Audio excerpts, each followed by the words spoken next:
Okay, in this video, we're going to look at your thumb and where it should be. Now, again, everyone's got different size hands, different size limbs. Everyone's going to hold the guitar slightly differently.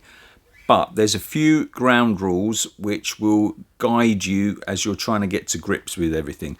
Now, one of the big mistakes I see everyone make is basically grabbing hold of the neck, okay? And what that does, that really limits you, because for a start, look what it's done to my wrist, and I want my wrist to be relaxed like that so my fingers work. So again, as soon as you compromise this, these don't work. And a good case in point is if you open your hand up, imagine I was going to give you a big grapefruit or something and you could wiggle all your fingers.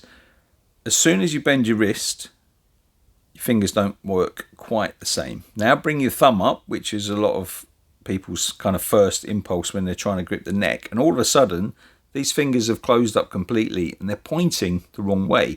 And again, your posture looks really weird. Now, if you did that with the guitar and you tried to squeeze it and put your hand up around there and then you took the guitar away, you'd have this really weird kind of posture. Okay, so what we want to do is we want to focus on the thumb being the last thing that we look at. And here's why. Let's say you're going to play a C chord, and what you do is you put your fingers where the notes are, and then your thumb really needs to come round where it's just making contact. Now, if you start to close it up round there, what it does is it stops these fingers moving. Okay, and we're going to talk about the air gap here in a second, in the next video. And what I want you to get into the habit of is, and again, it's not a hard and fast rule on everything, because say, for example, you're doing string bends, sometimes you want the thumb to be over there to give you a little bit of leverage. But when you're doing a lot of these chords, if your thumb is too far there, it reduces your mobility, locks your wrist in your hand up, and it stops you being able to get smooth and fast chord changes. So what I want you to think about, if this is an issue for you and you're finding that your wrist is all crunched up, put your thumb on last. Get your chord shape. See where your thumb feels natural, rather than just automatically grip the neck.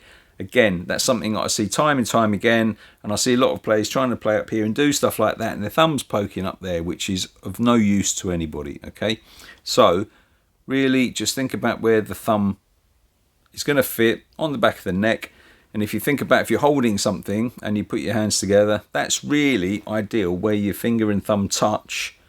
That's really the kind of point of contact that you want to make. And what you'll find is there's a little muscle in there which is like a ball, and that's pretty weak to start with. And as you start to play more, that muscle will get harder and firmer, because what it's doing is it's increasing your grip there, and then your strength comes from these muscles, not from just having a squeeze like that, because that's limiting your mobility to get around the rest of the neck. Again, these are really fundamental things that I see time and time again with beginners, and I know that'll help you. So just think about your thumb last, do what chords you know, and just see where your thumb's ending up, and if that's one of the principal things that's stopping you getting around a bit quicker than you'd like to.